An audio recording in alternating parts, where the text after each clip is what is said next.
The overall goal of this procedure is to follow the cell cycle progression of sorted neural stem cells and their progeny, isolated from the subventricular zone of transgenic fluorescence ubiquitination cell cycle known as FUCCI mice.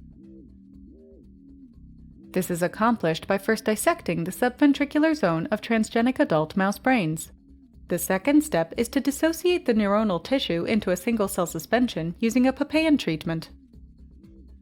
Next, the different neurogenic cell populations of the subventricular zone are labeled using antibodies in order to identify quiescent neural stem cells, activated neural stem cells, transit amplifying cells, and immature as well as migrating neuroblasts.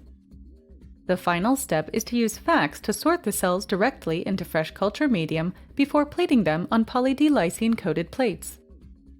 Ultimately, continuous time-lapse video microscopy is used to study the cell cycle progression of the plated cells, as the various transgenic cells fluoresce at different time points during their cell cycle. Combining the cell sorting technique with the FUCCI technology allows the visualization and the isolation of the different cell populations from the subventricular zone, enabling the study of their properties and dynamics in the adult mammalian brain.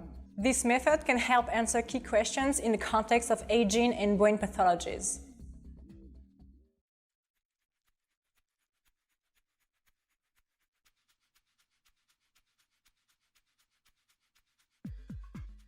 The day before the experiment, add about 200 microliters of a 10 microgram per milliliter poly-D-lysine solution to each well of a sterile black-walled 96-well plate to coat the bottom of the wells. Cover and incubate the plate overnight at 37 degrees Celsius. The next day, remove the poly-D-lysine.